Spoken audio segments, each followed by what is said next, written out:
Okay, the paving machines have come and gone, as you heard this morning, at Michigan and also at Winchester. That's right. Famed old Winchester Speedway has that brand new coat of asphalt that we talked about when we were up there a month ago, and are we looking forward to going back there on July 6th. The surface is as smooth as a baby's bottom. They have run a race there for the stock cars, and the midgets are going to run there on July the 6th. The speeds will be absolutely breathtaking. So we're just about set to gear up and go to a race that's going to take place at 7:30 as far as our air time is concerned. That is a bit different than the Thunder norm, and so we'll all be looking forward to that. And while you were admiring Winchester, look who I caught up with. He, I don't think, is a very happy camper. Lou Ciccone, I saw you pointing to somebody up there. What's the scoop? Well, we were racing wheel to wheel, and it was running like he was like a third groove high, and we touched going in the corner, and my front end just collapsed on another car, maybe hit the wall, but it's more like just like a racing accident. But we'll hopefully do better next time. You said it was Runyon? No, yeah. No, not Runyon. The 30 car, Leary. Oh, okay. But I don't think he meant to do it. It's just one of the things. I don't know if I touched him, he touched me. Tear up the car pretty bad? Yeah, it looks like it's pretty bad. All right, say hi to the family for me. Yeah. That is Liquid Lou. He had one of our cameras on board. He's out of it. A little bit of contact into the wall. That's the story. Back up topside. Well, I'll tell you what, nice purse. It's not a patent leather clutch, by the way. It's nice bit of money to be passed out this evening between the Silver Crown cars and the Formula Ford 2000 cars. $75,000 for the total purse for the Silver Crown, $15,000 for the winner, $10,000 total purse for the Formula Fords, $3,000 to the winner. You know, we talk about Winchester. Tony Stewart was over there testing, and Tony likes to go fast. He said, I'm going as fast as I want to go at that place. So I can imagine what a great race we're going to have on July the 6th. Yeah, it's got to be the fastest half mile. Well, it already was the fastest half mile in the world, and they're saying they're running almost a second faster now. So it's really going to be a quick racetrack. While we got just a second, Gary, I want to say you mentioned Todd Gibson was home watching in the hospital after have a bleeding ulcer. I just want to say hello to him, and want to say hello to Al's niece. She had an operation on her knee, and she's home also. So get well, guys, get out of the hospital, and of course we're all already talking about Stan, and all of us are thinking about him too. And our condolences to Bobby Grimm's family, who lost a battle with cancer just earlier this week.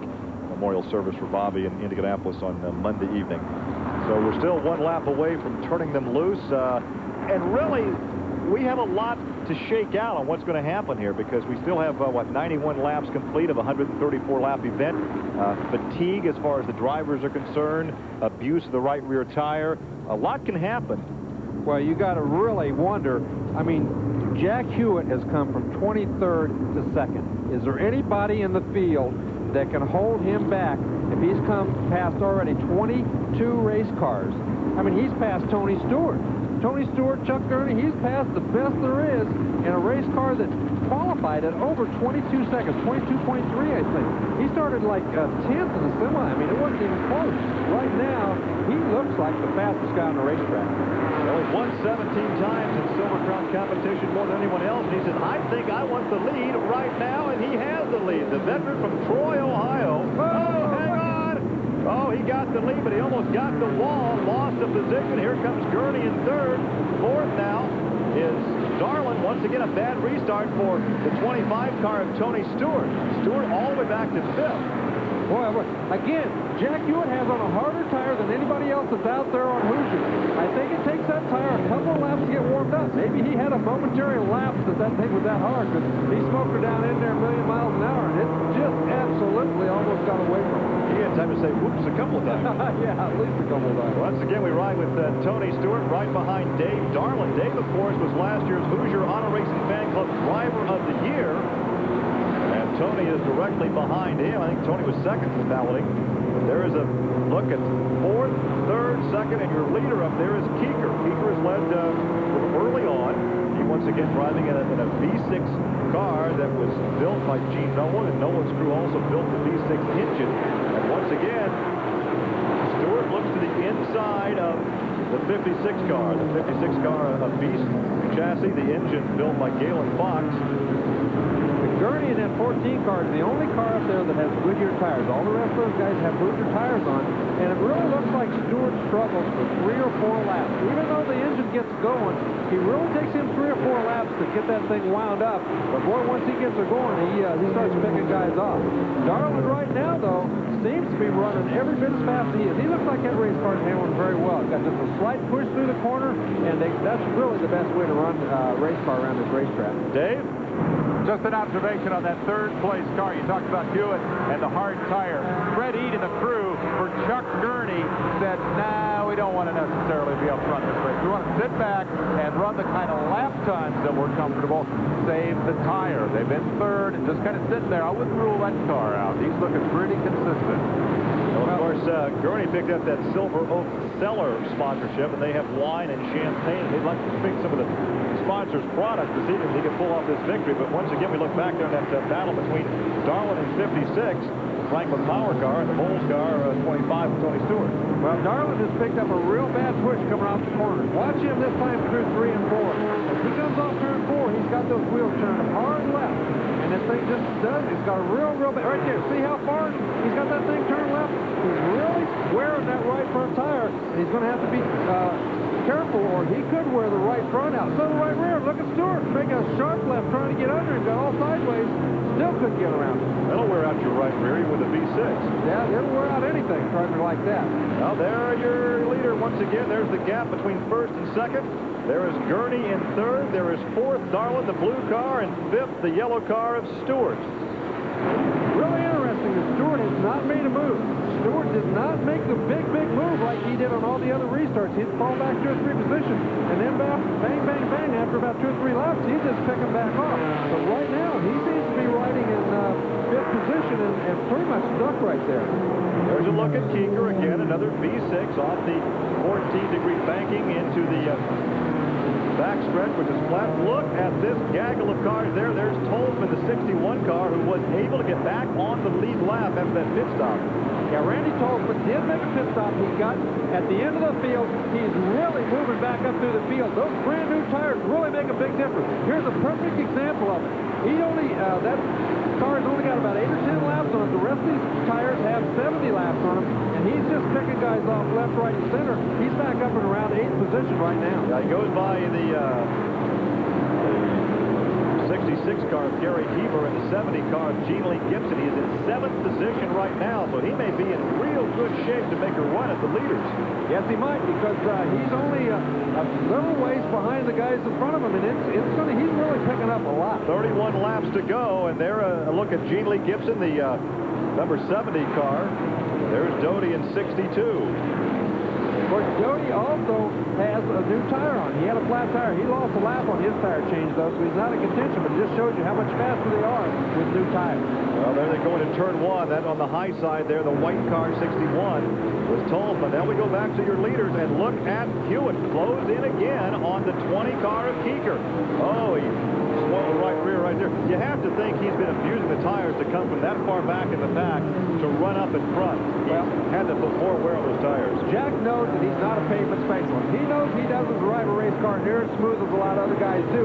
So he put on that hard tire on purpose, knowing that he was going to just drive it to pieces. He was going to drive it a little sideways. He might shake that thing around a little bit, but he wanted it to last, and he thought if he could make it last, he could drive it fast enough to win, and that's what he took a chance on, and he's doing a pretty good job right now. I just went by Greg Staub, who was motoring by low and slow, and there is your battle for the lead again.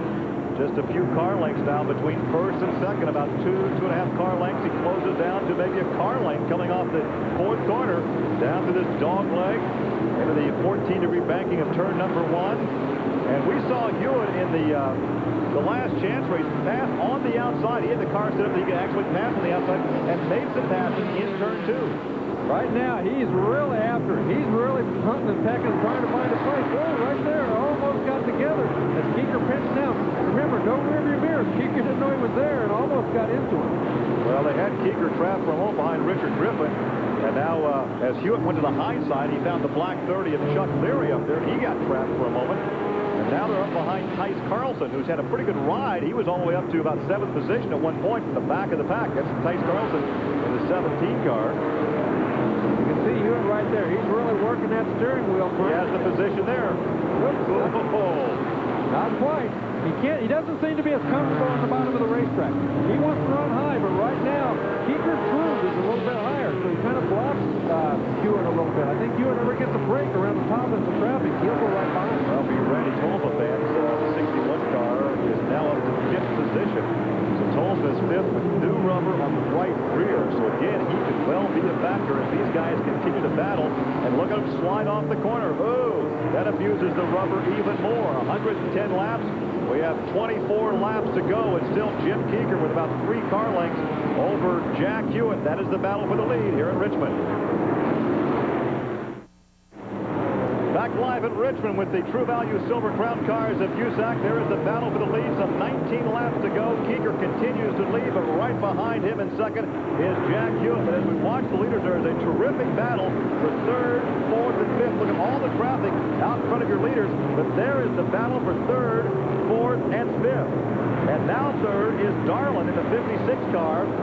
4th now is Gurney, and here comes 5th, Randy Tolma. Tolma with the new rubber is up to 5th. Those guys have been going back and forth for the last 2 or 3 laps. Dave Darlin just bombed right past them going into 3 a while ago. Gurney wants to get it back. He just can't. But look at this battle back up front in the traffic. These guys are trying to get around lap cars. Keeker on the outside, Hewitt on the inside. 3 abreast going through 1 and 2. And Hewitt grabs the lead. Keeker gets fenced off by George Slider. And he almost got the fence coming off too, but Hewitt does indeed get the lead as he goes by on the low side of Snyder, and Keeker got trapped on the high side. So Jack Hewitt has come from near the back of the pack to lead this race with less than 20 laps to go. He's won 17 times in Silver Crown competition, all on dirt, as I do recall. He's never won one of these races on pavement. I'm not 2-time Silver Crown titleist. I'm not sure he's ever led a race on pavement before, Gary, because I've never seen him. Oh, look here there. So he's all sideways on that right rear tire. But he got a terrific break in traffic, and Jimmy Keeker has fallen back 8-10 car lengths and has still got a couple of lap cars between him and Jack Hewitt he's trying to make up. But Hewitt looks like he's getting loose. He may have cooked that right rear tire trying to keep up with Keeker. Well, I have to think that Keeker's been easier on his right rear leading all these laps. He took the lead on lap 4 from Gurney than what he's been. Look at this battle for 3rd, 4th, and 5th. There goes Tolma on the inside of Gurney. He moves to 4th. And now Darlin runs in 3rd. And he goes by Darlin. That's the new rubber for you. Man, oh man, he's followed those guys for about 8 or 10 laps, and all of a sudden he goes right by both of them in the same corner. He really looked like he found a place on the racetrack that he liked all of a sudden, and he just went on right on by him, and he's pulling on. If he has a yellow, he'll have a shot. But right now, he's about a half lap back in 3rd position, so he would need a yellow to close this gap up. 121 laps complete of 134. There's the battle for 4th. Dave Darlin, the blue 56, and the blue and white 14 of Chuck Gurney. Darlin from Indiana, Gurney from California. Yeah, Darlin really seems to be working real hard right now. All those guys do. I think everybody out there is really working hard on the right rear tire. We see a car going up, an engine going up in smoke entering turn 1, and that is the 70 car. That's the Ford power plant. Gene Lee Gibson, the competition welding chassis with a Ford power plant. There is the yellow. That is the yellow that Tolsman needed. That is the yellow that Tolsman needed as Gene Lee pulls to a stop at the entrance of turn 2, just when the banking comes off the 14 degrees and flattens out for the backstretch. And look at all the marbles up there. Look at all those little chunks of rubber thrown up there on the high side. Well, that's the reason you don't want to get up there. You don't want to get up there and get all that buildup on your tires. It can cause big problems. But I'll tell you what, this is going to be a real shootout these last few laps. Well, this is what Tolsman needed. He has the fresher rubber on the car. He runs in 3rd position. He'll have a shot at Keeker, and Hewitt leads it. We're coming back.